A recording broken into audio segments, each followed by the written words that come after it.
جی شیر افضل صاحب ٹائم کی پابندی پلیز. بہت شکریہ جناب محترم ڈپٹی اسپیکر صاحب. جناب کی توجہ اور اس ایوان کی توجہ اس ایوان سے حکومتی نمائندوں بالخصوص وزیر اعظم اور وفاقی وزراء کی مسلسل غیر حاضری کی طرف توجہ مبذول کرانا چاہتا ہوں. جناب عالی، میرا خیال ہے کہ صرف جس دن کوئی آئینی بل پاس ہونا ہوتا ہے اس دن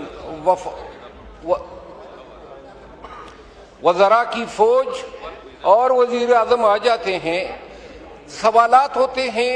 جناب دیکھتے ہیں کبھی بھی کوئی سوال کسی متعلق وزیر نے جواب نہیں دیا. تو ان سوالات کو، ان عوامی مسائل کو اٹھانے کا مقصد پھر کیا ہوا؟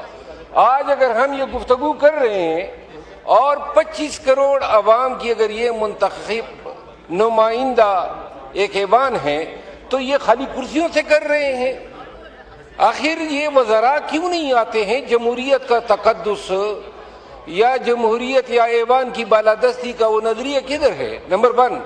نمبر 2، کیا یہ ایوان ہم صحیح معنوں میں 25 کروڑ پاکستانیوں کے وقار کی علامت ہے؟ کیا یہ ایوان اتنا بالادست ہیں کہ یہ اپنے قوانین خود ہی بنا سکے؟ جتنے بھی یہ آئینی مسودے آئے، مجھے یقین ہے جس طرح ہمیں پتہ نہیں تھا اس طرح میرے اس سائڈ پہ بھائیوں کو بھی پتہ نہیں تھا کہ یہ کون سے مسودے ہیں اور ہم پاکستان کے لیے کیا آئین بنا رہے ہیں. دوسری بات یہ ہے محترم جناب ڈپٹی اسپیکر صاحب، FIA جو ہیں آئے دن پاکستانیوں کو یہاں ایئرپورٹ سے جب جاتے ہیں، کوئی قانون اس امر کی اجازت نہیں دیتا ہے کہ FIA کے پاس یہ اختیار ہیں کہ اگر کسی کا ویزا لگا ہے اور وہ بیرون ملک جا رہا ہے تو وہ اس کو جو ہے آفلوڈ کر سکے. میں وزیر داخلہ محسن نقوی صاحب سے یہ ڈیمانڈ کرتا ہوں کہ وہ FIA کے اس اجارہ کا خاتمہ کریں. میں محترم اسپیکر صاحب کل آیا ہوں امارات سے. میں امارات میں بے شمار پاکستانیوں سے ملا اور ان کی کہانیاں سنی.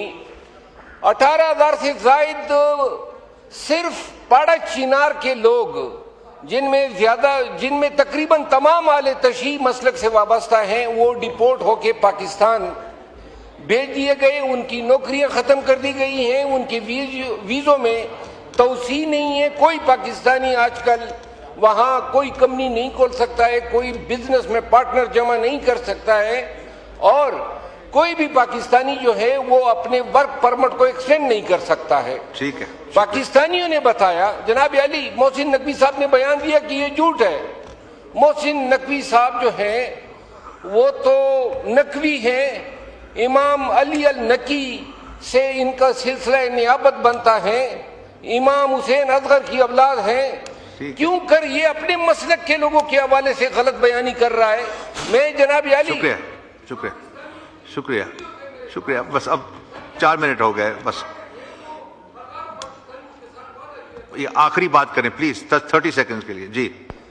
وہاں پاکستانیوں کو جناب گرفتار کیا جاتا ہے، 10 دن رکھا جاتا ہے، پھر ڈپورٹ کیا جاتا ہے، لیکن 10 دنوں میں وحشیانہ سلوک ہوتا ہے. ان کے کپڑے اتارے جاتے ہیں، ان کی ویڈیوز بنائی جاتی ہے. تو لہذا یہ حکومت پاکستان، ہم چرچے مار رہے ہیں مورا کا حق، ایران کی ہم میزبانی کر رہے ہیں. وہ بھائی کم از کم کسی ایک عرب ملک کو تو ہم آنکھیں دکھا دیں نا. صحیح ہے. وہ کرتا تو ٹھیک ہے. سمینہ خالد گرکی صاحب.